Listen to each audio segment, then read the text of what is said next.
Hi, everybody. My name is Daniele Brombal. I'm an associate professor at Ca' Foscari University. I'm a Chinese studies scholar, and I work on sustainability transformations in China.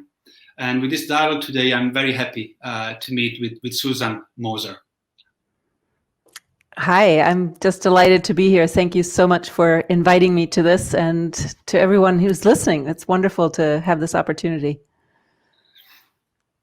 So I want to start by thank you, Susan, a lot, because it has been really great to work together on this and try to put this dialogue together in the last few weeks and last few days. So I guess we are just left with sort of sharing what we've been thinking about with a wider audience we have today. And I would like to start by talking about a laboratory on storytelling we held here in Venice in the last few weeks, which was focused on socio-ecological relations. And the final outcome for this laboratory, we asked the students, was to write a short story talking about relationship between human beings and nature in the lagoon of Venice, and hopefully also, trying to think about possible regeneration of this relationship. And just a couple of days ago, was given the possibility to read through these stories, and I was sort of overwhelmed by a sense of catastrophe, which could be found in many of these stories, and despair. And in the best case scenario, hope for regeneration was put in the disappearing of human beings, basically, so the extinction of the human species. And so on one hand, I could understand that, because the students in Venice had to go through many difficult experiences in the last year or so. First, the Acqua Granda, we had the extreme tide we had last year, and then the COVID crisis, of course. But on the other hand, I was also struggling, and I'm still struggling a bit, to try to find meaning to this, and to the way all these negative feelings, in a way, came out, and possibly to find something positive about that. And so I would like to start by asking you to share what are your thoughts on this, and to help us a little bit to try to find a meaning to this. Yeah. Wow. What a moment this is, that we're having this conversation, right?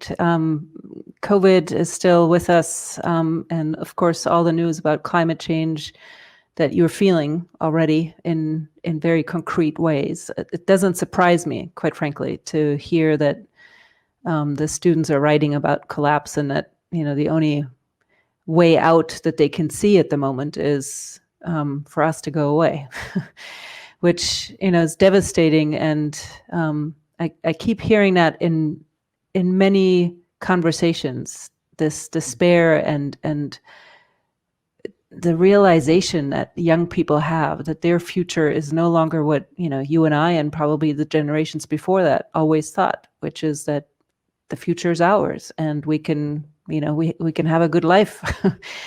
That may no longer be what certainly it's not what they experience now, and it may very well be true that they don't have that.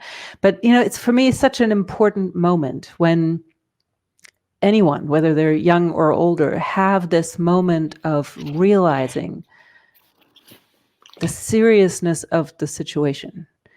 It's a precarious moment. It's a risky moment, because we have this choice of going either into complete denial, when it's just too difficult to bear, and we don't know what to do. I mean, this is just, psychology will tell us that's what we do, right? When we are confronted with an overwhelming piece of news and we have no way to respond to it, to reduce the risk of that, then we shut down. We reduce the feeling we have about it.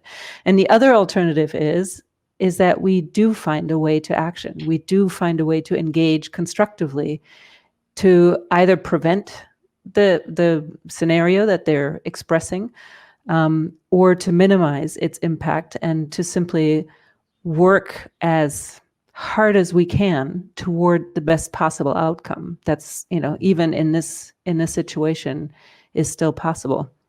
And I guess to me, this insight, this moment of realizing how significant it is, what we're facing, to me is actually the foundation for hope.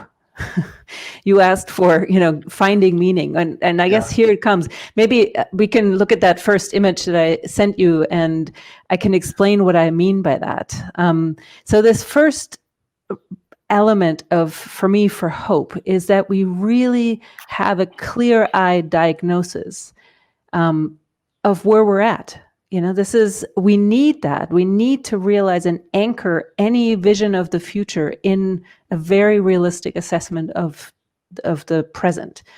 And it helps us when we understand how major challenges have been confronted in the past. It's on that basis that I think we can then begin to vision a worthwhile outcome. And I say worthwhile, not, it's all going to be hunky-dory and we're all going to be fine. It's not that rosy-eyed stuff. What I mean is something that is meaningful. Imagine for a moment we are all in a situation of being patients who are being given a severe diagnosis, maybe of an incurable disease, or at least a very significant one. At that point, the vision for our future is not that we're going to be healthy necessarily. It might be that, we will manage the disease or the dying process in a very good way, and we won't be alone. We won't be, in pain, whatever. We have our loved ones with us, that sort of thing, right? And then what's necessary is that we turn to agency. What I mean by that is that we find a path. What can we do to get from where we are, from this very severe predicament, this moment right now, to that meaningful outcome? What are the steps we need to take? If you were, again, back in a situation with a doctor, you would together say, well, here are the treatment steps, here are the things we can do. And at that point, what's important is that you understand that you're not alone having to get there. You're not doing this by yourself, but there is a meaningful role that you have in getting there. And it must be anchored, because it's going to get really hard. There's no question about it. It must be anchored in our deepest sense of self, in something that gives us a sense of meaning to ourselves. What is my role, and how is this expressing who I want to be in the world? Our deepest purpose. And then there must be obviously a role for other people, for whoever is there to help us to get there to that goal, and the sense of doing that together, right? Mm-hmm. And quite frankly, it's just as important, because the path is so hard, that we have a plan, if you will, for how do we handle setbacks. What is when the next COVID comes? What is when the next high tide comes? What are the steps we will take? Even the steps when we succeed, even when something works out, because that's the moment when we say, okay, we've done that, now we can go home. It's like, no, climate change does not allow us to go home, right? We will forever be on. But how can we possibly confront those moments of success and failure and come back to the task? And I guess, again, this links us back to what gives us the greatest meaning. So I think, this isn't the end point for your students to recognize that the future is bleak. There's a lot that they can do, and we just can't leave them alone at this moment. To me, this is my sense of responsibility to the younger generation, that we stay with them, not burden them with you figure it out, but we together figure out a path forward, and I'm not leaving you alone with that task. And trying to do that together is one of the most difficult things to do, probably. Oh, absolutely, especially when we don't agree on the path forward, right? But that is part of the reckoning. That is part of the grappling and the path forward. But this is, I think, between maybe the wisdom of the older generation and the passion and commitment of the younger generation, maybe between those two things, we can figure out a path forward. Yeah. So you've been working with a lot of different communities, right? And also with coastal communities. And were very vulnerable and Mhm. who also shared probably all these also negative feelings, right? Yeah. In a way. So is there anything you can share with us, about what it takes to actually at least initiate this process? And to what extent was the relationship of these Mm. communities and individuals with the places they inhabit can be, in a way, also helpful in this way? Yeah. It's a really interesting question. There aren't a lot of examples yet that we have. Nothing, but we don't have a ton of experience yet with people leaving, if you will, people being forced to move away from the places that they love. And what we see, and this is as true in Venice as it is in California, where I lived. I'll show you an image here of how that's true. People like to stay in this gorgeous place where they're at, and they protect it. I mean, look at this image of, the seawall. They make it look like as if it was natural with, and some of it with these big boulders. It's our attempt to actually keep the places that we love and have attachment to. I think this is what we first see, and this is where most of the coastal communities in particular are at, to protect in place, to adapt in place. And it's because, we have cultural ties, our families live there, maybe there's historical ties. I don't know how many communities have, cemeteries and whatnot, right, in those places, right? This is where their roots are. There are obviously social ties to our neighbors, to whatever groups we're attached to. Maybe our work is in exactly those places, a livelihood. And so, and the emotional tie, I love the ocean. There is no inland place that has the exact same appeal. I mean, they have other appeals, beautiful, wonderful places. I now live in an inland place, but it's just not the ocean. And I can so understand why people seek out the wide views of the water and all the wildlife there, and all the ways in which we become coastal people. We become whatever, people of a place, right? And that identity makes it really hard to just simply say, okay, I'm just now leaving. So it's challenging to only bank on place attachment, place identity as a way to help us to leave. In the first place, it helps us to stay and to care for it. And quite frankly, we haven't done that all that well. We're now seeing what it means when we don't care for our places, what happens to them. So I think, though, it's possible to engage people in a conversation about, so if you can't stay in this one place because it's impossible to protect, it's impossible to keep it in the exact same way, given the environmental changes that we're seeing, what of that can we preserve? If it's the social ties, there's some examples here in the US where entire neighborhoods have said, if we have to leave, let's all leave together and move to a new place, and rebuild so that we at least have that community, those social ties. People have moved cemeteries, people have moved some of their connections, if you will, to a new place. And it helps them actually get reconnected in the new place to have that. So I think there are ways in which we can use place attachment as a positive force. It needs simply the kinds of forums where people can both acknowledge the loss of what they must leave behind, and to figure out together what it is that they can preserve and take with them. So it's, that's the challenge, that, when we can't stay in place, that we figure out at least what of it can we take with us. Yeah, and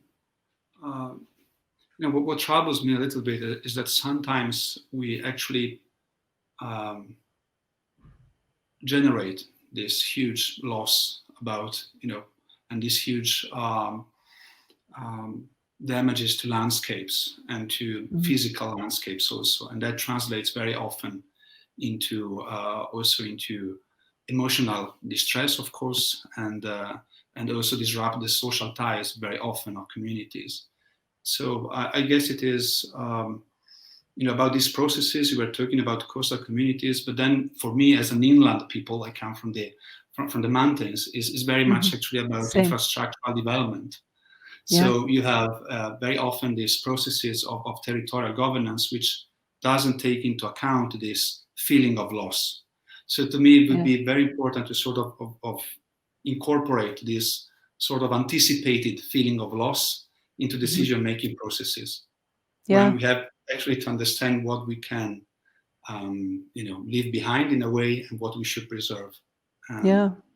I've seen it in a couple of places around the world where, in the UK as an example, where they have made a memorial site for people who have always come to this particular landscape, which is an ocean landscape in that instance, this beach where people had summer memories forever, and they made a sort of a cultural site for people to come to remember and to bring their memories and add to the memories of everybody else who has done that already. So, we're beginning to work out some, I don't know if I would want to call it ritual, but at least some ways in which we can memorialize what is so important to us. And, I think that's an important piece. We in the sciences, we often focus just on the information we need, the money we need, the technology we need to make these things happen, all the planning and how to make it work. But you're right, we tend to forget the emotional place.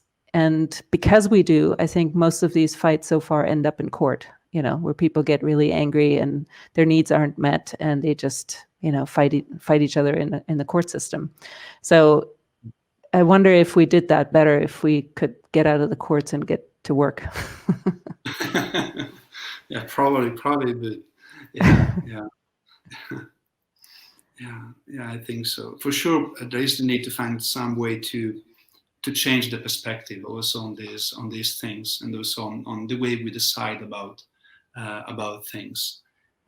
Even though this idea of change, I sometimes have the feeling that it's sort of becoming a buzzword. It is all over the place, but then it's very difficult to understand how to how to really do that. And to be honest, when I look at families, friends, and colleagues, and even I would say within myself, I see a lot of people very much committed to change. But then we very often tend to replicate old habits and old patterns of action. And, sometimes it looks at there's this inertia in a way. And this is the same for complex systems. If you think about a city like Venice, for example, we've been talking so much about how to change the way we think about the city and the model of development, but then sort of still trapped in this contradiction. So I would like to also to ask you your thoughts about, I know it is a big question, but what are the root causes for this sort of replicating old patterns of both mindsets and action? And if you can see any very powerful leverage point which can trigger actually change and transformation. Yeah. Oh, you bring up such an important point. So, when we build cities like whole cities like Venice in one place, of course, our part of the lethargy, if you will, is that we build these massive structures, houses, and infrastructure to get around in it. It's hard to move here in the US, people keep saying, well, we'll never move New York, we'll never move Miami. Well, I'm not so sure about that, but we have built hard structures in very vulnerable places, and that is going to be incredibly challenging. But let's just imagine we figure that out, how to do it. Our first instinct would be to replicate a Venice somewhere a little bit further inland or any other city, right? Venice is hard to replicate outside the ocean area. But you see the point. I mean, our mindset would be, let's try to make the exact same thing somewhere else, right? This is what you're talking about, this replication of the old. And you already brought in the notion of mindset. So to me, a framework that really helps to think about under what circumstances systems really change, truly change, is when we get at the root of how are we thinking about that system. So maybe you can bring up this next image I wanted to show you, because it sort of puts a lot of things into place. It's a busy slide, but maybe you can, the viewers can simply stop to look at it. But let me focus on the triangle in the middle here. These structures that we're talking about, they come from the practices and the policies and the money that we move around. That's sort of the most direct way in which we build those structures that are so hard to move. But and so that's when we try to think about how do we move something inland, we focus on what's a migration policy look like, or what engineering practices do we need, right? How much money do we need? That's the focus, where most of the activism is and where most of the policy activity is. But why are they even having those conversations in the way they do it? Well, it's because of who talks to whom and what are the power relationships between them, right? So there is that deeper social underbelly to the ways in which we politically act, the way we practically, in very manifest ways, express ourselves. And underneath that are the mindsets, people's mindsets. And it is my conviction that if we do not change the mindset, we will not change the power relationships between the haves and the have-nots, between those who are affected and who have the power to change it. We will not make different relationships with people, and therefore we will keep getting the same policies and practices and resource flows. So if we truly want to change a system, we have to change these 6 conditions that keep systems in place. It's based on a lot of different research, but essentially that's the deepest, if you will, at the intent of what we want to do. That is the source of why systems look the way they do. So if you want to test that, just think about, why do we have the systems we have, the food systems, the transportation system? What is our intent behind it? What is our mindset of speed, efficiency, and all these different ways, right? Individualized traffic patterns and all that have created the system we have. What if we change that? Here in the US right now, with all the anti-racism movement that has, exploded really in the last few weeks, one of the big reforms that people are talking about, this is the policy issue, right, is to defund the police, because of, it basically fosters the brutality of the police and manifest, if you will, racism that is expressed. While underneath that is obviously a particular set of relationships and power dynamics between police and the community. But really the conversation we're having now is a conversation about community safety. What makes a community safe? That opens up a lot of questions. And the answer is not automatically, we need more weapons in the hands of police, right? And so it's at that level we have to have the conversation to open up the possibilities of where we might go. And so, all of us choose to some extent where in these 6 conditions we want to focus on, on what level. I think in my own work, I've come sort of down the triangle to the tip of it, if you will. Over time, I've gotten more and more interested in the underlying mindset and how to change that. But that's difficult work, and you can change any one of the 6 pieces and still not get to transformational change. So we need change in all of them. So if someone just, chooses to work on policies that's, super much needed and helpful, it's just not going to get you there alone, nor is only changing on mindset if nothing else gets done. So it's really the interconnection and understanding the deepest source of transformation.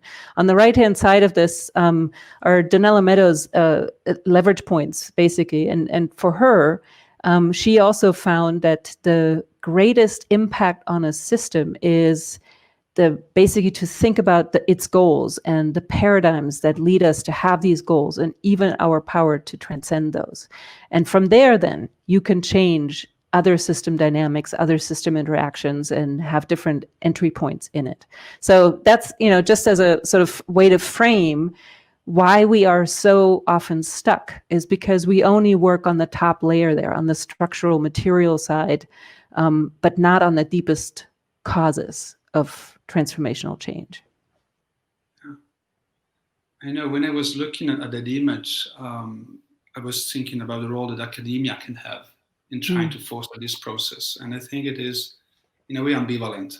On the one hand, it is difficult for academia to take into account all these aspects, and also to realize that knowledge in itself is not enough. But on the other hand, there is this increasing tendency to incorporate also aspects such as ethics, as well as the role of emotions in trying to understand things and engaging more people and society and so on and so forth. And this all comes with this tendency towards transdisciplinary approaches, right? And all of this is good to me in a way, but on the other hand, as I was telling to you the other day also, we have been thinking about this for a long time now. And if you think about very important intellectuals, for example, Rachel Carson, which came to my mind, this idea about trying to realign ethics, knowledge, and the experience of people also, and emotions as well, has been around for quite a while. And so sometimes I have this feeling that this is going just too slow. So I would like to ask what's your take on this, and also know a little bit more about your hopes, in a way, for the future of this field of studies, basically, on sustainability. Well, you're right. We might be too slow. I mean, I sometimes joke that academia will change after the Catholic Church. And so, since Pope Francis, I think we really have to hurry up now. So it's definitely a big challenge how much even academia and scientists themselves as individuals are sort of stuck in a particular way of thinking. But, let me just start by saying one thing that you just mentioned, which is, we think it's all information, but we have to take account of the ethics, the emotions that we have also. What's funny about that is that science tells us that the best decisions are made not by only one side of the brain, but by the two of them working together, right? So you need the artsy side, you need the emotional side, and you need the cognitive function, the rational side, the objective one, in order to have the most ideal or the most beneficial decisions. So we have to catch up with our own work. That's the first thing I want to say, that we ought to listen and listen to each other across disciplines to what we're learning. That's a really important piece, but that only gets us to multidisciplinarity or interdisciplinarity, right? The other big challenge that sustainability science really has put before us is that it's engaged science with the people who might use that information. That will make the real difference in terms of what questions we ask and how we frame them, how we generate knowledge, whose knowledge counts, and all those things. So to me, I almost want to say there are two big challenges that we need to work out in this field. One is what we focus on, and the second one is how we do it. And I think that's the beauty of us, where we are at the moment, of really grappling with those questions. Let me start with the what question. If you look at funding patterns, if you look at who is in charge of IPCC assessments, who is in charge of the biodiversity assessments, it's the physical and the natural sciences defining the problem and shaping essentially what gets looked at in a particular way.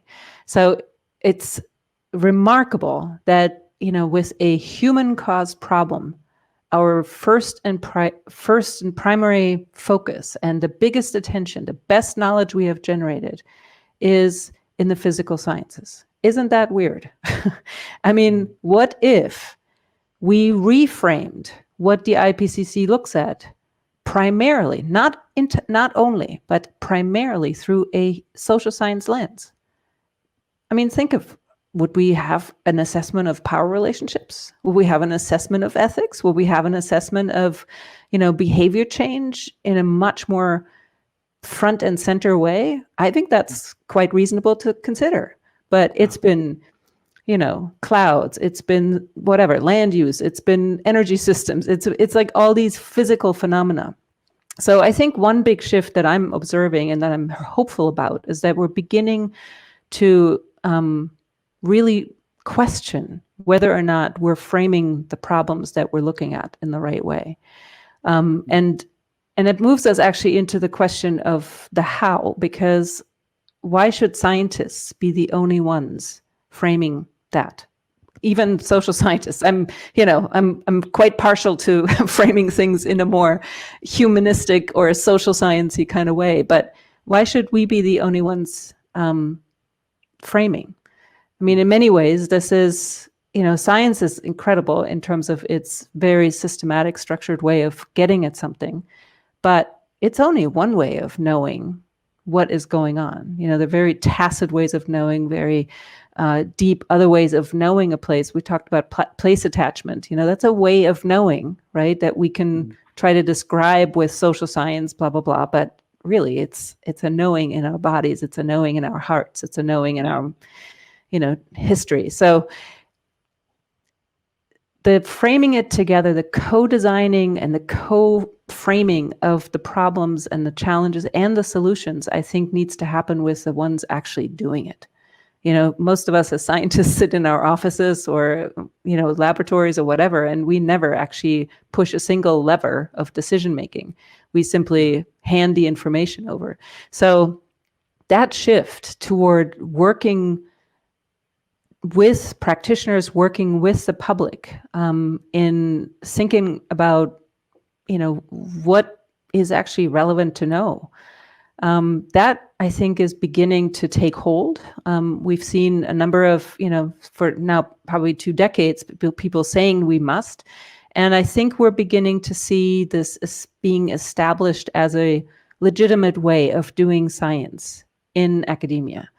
Still, it's not fully embraced, but we're way better than when I first started my graduate studies. That was not really the conversation. So that to me is encouraging. And it, ultimately it really begs the question, what is the legitimacy of science? I mean, it as I said, it does some things really, really well. But what if it stood on a equal footing with other ways of knowing? Does that not challenge us in the most profound way about what science is and how it should be done and how important it should be? So to me, this is, this what question, this how question, I think is ultimately transforming science itself, which to me is quite exciting. Gets to the mindset of science. Yeah, it does. Thank you to say. Yeah. Wow. I would love to, to keep talking about this for again, a lot of time. I don't know if probably we are, approaching the end of our conversation today. I know that, you prepare you're going to share what I think, at least it is a gift for me, I mean, for the audience in a way, right? At the end of this, of our conversation today. So if it is okay, I would suggest right now to we just thank you, and this would be my sort of last intervention in this conversation. Then I would just leave the floor to you. To me, this has been really really meaningful, and really thank you so much for contributing to this. And I just hope that this will be just the first conversation of a long dialogue, and hopefully also through our to the Master in Environmental Humanities we are launching. So thank you so much. That would be my pleasure. Thank you for having me be part of this opening, and I wish you the best of luck for the master's program. I think it's going to be exciting, and to me this is the beginning of or a sign of this change, that we're having these integrated programs. So congratulations to you and to all the students who get to go through it. So where I want to start is we started with a fairly these stories of collapse. And I want to close with a poem that I just absolutely love. It's by an American poet, Wendell Berry, and it is called A Vision. So I don't have it memorized. I have to read it. So forgive me for that. So he says, a vision. If we will have the wisdom to survive, to stand like slow-growing trees on a ruined place, renewing and enriching it, if we make our seasons welcome here, asking not too much of earth or heaven, then a long time after we are dead, the lives our lives prepare will live here, their houses strongly placed upon the valley sides, fields and gardens, rich in the windows. The river will run clear as we will never know it, and over it, birdsong, like a canopy. On the levels of the hills will be green meadows, stockbells in noon shade. On the steeps, where greed and ignorance cut down the old forest, an old forest will stand, its rich leaf fall drifting its roots. The veins of forgotten springs will have opened, families will be singing in their fields. In the voices they will hear a music risen out of the ground. They will take nothing from the ground they will not return. Whatever the grief at parting, memory native to this valley will spread over it like a grove, and memory will grow into a legend, legend into song, song into sacrament. The abundance of this place, the songs of its people and its birds, will be health and wisdom and indwelling light. This is no paradisal dream. Its hardship is its possibilities.